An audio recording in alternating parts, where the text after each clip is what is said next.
Hi, I'm Ryan, and I am not a gamer. I am a music producer, and I've been on the Apple platform for the majority of my career. And it's mostly been the mobile side of the Apple platform. But what I've come to really experience with the Apple platform is just that I get into my projects, and when things really start to get serious, I always feel like I hit a little bit of a ceiling. And it doesn't matter if the latest model of a processor and the screen, the RAM, all of those things are updated.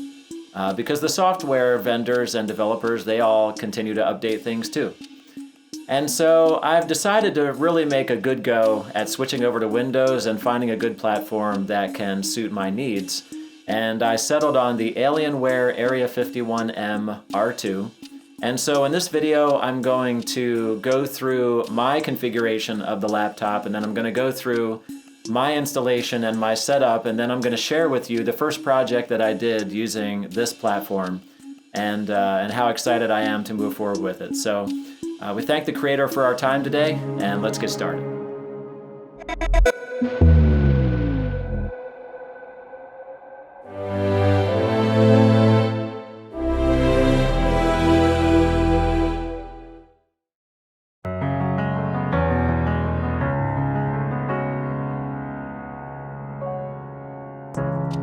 So as I get into the configuration of this laptop, I just want to explain really what I'm looking for. What I'm looking for is a platform that gives me a really good amount of processing power that's really serious processing power. I also want at least 64 gigs of RAM because I want to be able to load a music composition template with all of the sample libraries, everything loaded simultaneously, and then to just be able to go through and choose the instruments that I want to get into for each project.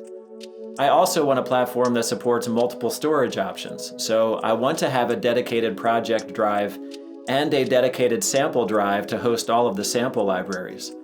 And I want a multiple drive location because I want the performance benefit of running the media from multiple drives, allowing the system drive to just simply take care of itself. But also as a side benefit, I want to be able to have all of my sample libraries installed on a drive that is not part of the system. So SSDs are getting fast, and that's great, and having everything on one drive sounds amazing, but when you have a crash or when you have an operating system issue, or if you have something where you have to create a restore point back to, you just don't want to have to reinstall all of your libraries and your software again. So I really want the segregation to be in place to have all of the major libraries on their own apart from the system drive so that the system drive can really just run the software. So the other thing about this is that the graphics option is not very important to me. I actually would do this configuration with a 2060 graphics card option if it were available with the 10-core processor, which it's not. So that was actually a little bit of a disappointment for me. I got the 10900K processor, which is the best processor you can get in the lineup. And then for the color profile, I wanted a decent screen color profile to go with that. So I chose the 300 Hz screen. And in doing so, that took away the AMD graphics option as well. So really, you're only left with the 2070 and the 2080 graphics option. Going with that screen, when you're using this processor, that's like a several $100 difference there between being able to use a 2060 card and the 2070 Super, ultimately, which becomes the minimum option you can choose. I went ahead with the 2070 Super, and I just figured I'm getting into video projects anyway, I'll make some good use of it. So I'm not too worried about that, but I did end up spending more money on the front than I really intended to. I do want the maximum RAM option that this computer is capable of, and that is 64 gigs of RAM. But I don't want to pay the $400 difference in going from 16 to 64. And so when I purchased this platform, I did it over Labor Day, and there was a 17% Labor Day sale. And there was also a sale on HyperX Kingston RAM at the same time, and so I took advantage of both of those opportunities. So I was able to do a HyperX update to 64 gigs of RAM for just $200. When you are choosing the storage options for this computer, you have to take into account that if you don't buy the laptop with at least 3 M.2 drives in it, you will not be able to get the extra M.2 board that gives you access to drives 3 and 4. The lowest configuration you can buy is the RAID 0, which is the 2 drives running the system, and then the third M.2 drive that is the ½ terabyte drive option. And so that is the minimum storage requirement that I could do in order to get the interposer board as part of that configuration. Dell does not sell the interposer board separately as an accessory. Ultimately, I have my own M.2 drives to put into this that I would want to use, and so you have to put up a little bit of money that way to swap out for the drives that you actually want to go in place. Unfortunately, you can't pay for a single M.2 drive to be installed and still get the interposer board option for drives 3 and 4 as part of the configuration.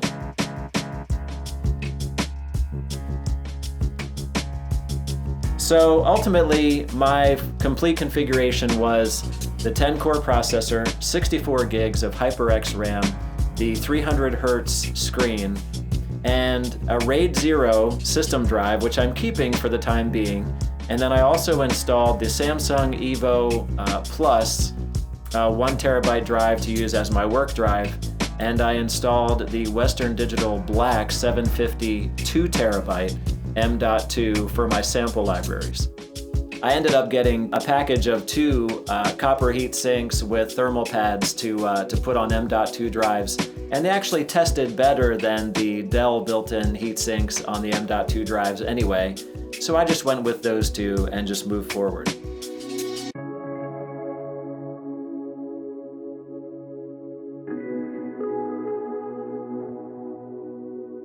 So let's get into the software side of things now. So for the Alienware Command Center, there are a couple tabs at the top of the software screen. The default screen is really a place for gamers to get into assigning hardware configurations for individual games, which is kind of neat. That's not my thing, and so I move over to the Effects and the Fusion tabs. The Effects tab is where you can set and configure all of the lighting options for the laptop, which is kind of funny to say out loud. But there are a couple neat features about this that I really like. The first one is that you can color code individual keys, which normally only you can do on mechanical, full-size keyboards. So what's neat about this is, as a Pro Tools user, I can assign really clear colors to editing commands that are really common in Pro Tools. T and R and E for zoom control, B for separate, P and semicolon for navigation, that kind of thing. That's the first part of it. The second part of it is that you actually have a dim option in the Effects tab that allows you to run the keys at half lighting brightness. So you actually have a half brightness control, you have a dim control there. So if you're in low lighting, you can use the dim control. If you're in bright lighting, you can take that off and have full brightness on the keys. So just a couple little things like that I actually found really neat. In the Fusion tab is where you can do all of the overclocking and all of those settings. So you can configure your overclock, you can do undervolting. There are a couple profiles that are built in.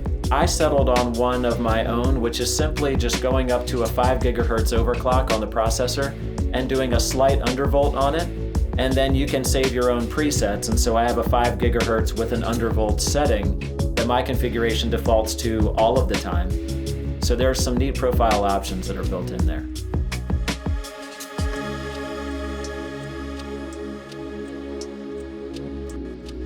Okay, now let's talk about the 2 displays that I have running behind me here. I'm running 2 Scepter C35 4K displays. They are running at 100 Hz from both the HDMI and the mini display ports. Running these 2 displays off of the laptop, the GPU only kicks up to about 30% usage at the most. What this means is that the GPU actually is not working that hard, and I have yet to really hear the fans spin up when I'm doing anything. I will say something about the audio driver options. For Windows, just because I know some of you are interested in this who are maybe used to the Apple platform, I have right now a Apollo Twin X, and so my Apollo Twin X is using Agio drivers when I launch Pro Tools. It's using that as the interface.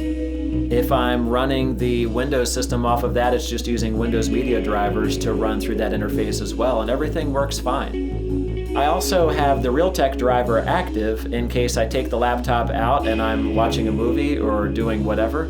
And so the Realtek driver automatically kicks in if the Apollo X is unplugged. I really don't have that much of a problem between the two at all in running those things. When I take it out and I'm mobile, I'm taking the Twin with me anyway. I'm plugging the Twin into a wall wart somewhere. One thing I will say about going mobile though, is that the way the power supplies work, you actually don't need to take both power supplies. If you boot up the laptop with only one power supply plugged in, it gives you a warning screen that tells you that the laptop will not function fully without both power supplies plugged in.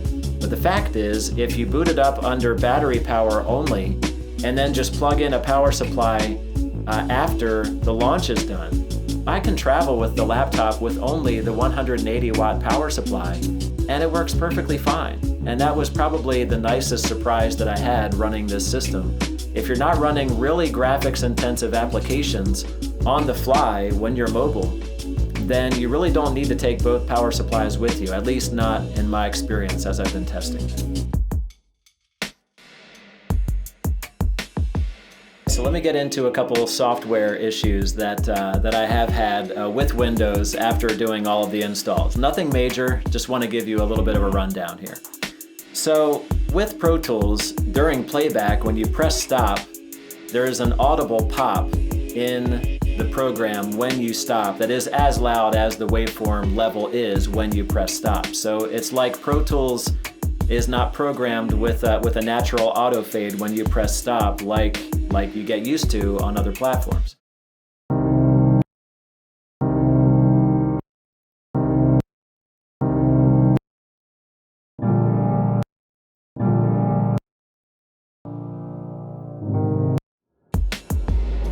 That did take some getting used to, and it's not an interface driver thing, it's not universal audio, it's not Focusrite. Earlier in the year, last year, troubleshooting some Windows things, I went through 5 interfaces. It's not an interface company, it's not a driver issue, it's Pro Tools. I'll move on to some plugin issues here as well. The first thing that I'll point out is that with Arturia plugins, there's a really interesting graphics issue that I run into with some of these Arturia plugins running on my dual displays. Check out this screenshot here. You can see that I have a plugin open probably on the left screen, which is fine, which is coming off the mini display port, and it's coming off of the right screen. It is a blank box and it is a crash. And this is what happens if I try to open an Arturia plugin on the right display. I know that Arturia is aware of it, and I just know if I have an Arturia plugin up on screen, it needs to be on that left display. Both displays benchmark and test out identically, and I spent 2 days with tech support with Dell going through and testing the displays, the GPU, everything. Really neat experience actually to go through support with Dell and to see them help me troubleshoot and make sure that there are no graphic issues with the hardware.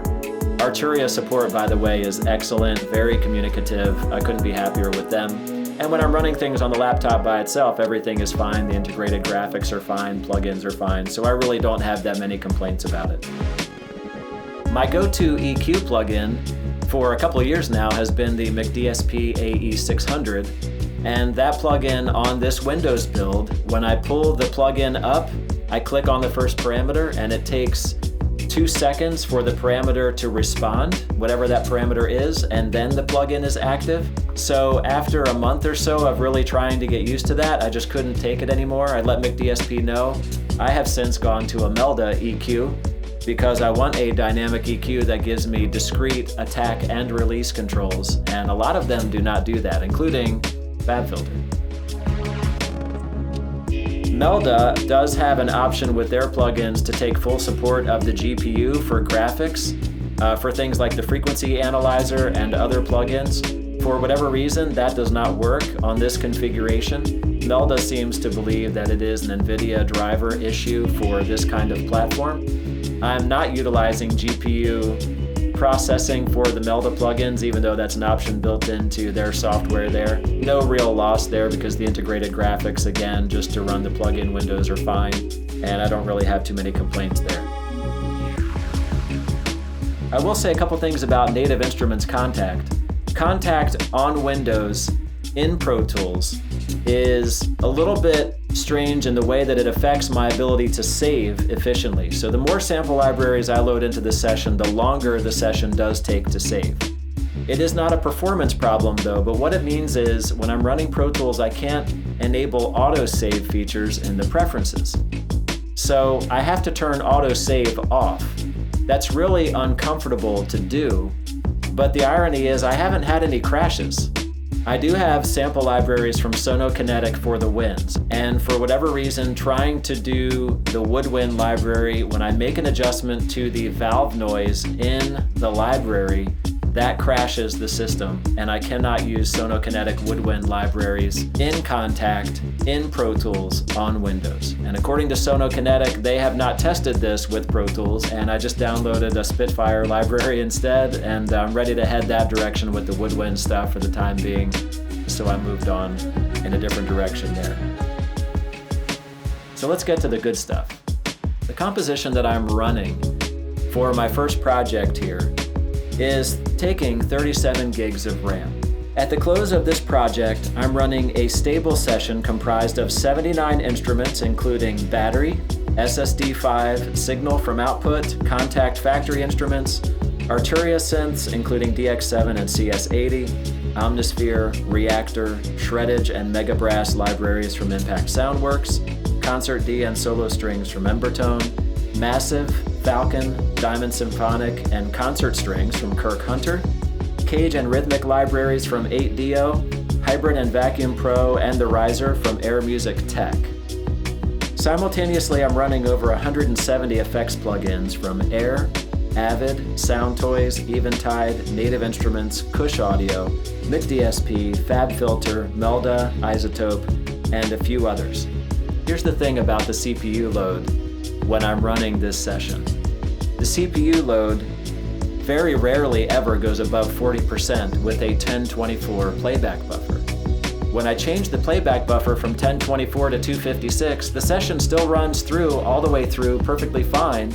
It just gives me a little bump at 80% for a moment at one of the heavier parts, and then it backs down to about 50 to 60% at a 256 buffer.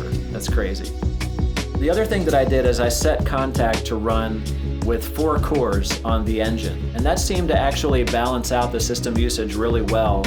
And still, the fans only spin up when I do an offline bounce of the session, because that's running at 80% CPU all the way up for the as fast as the bounce can take place. So only during the bounce do the fans even spin up running this session in the size that it is, as you guys are looking at.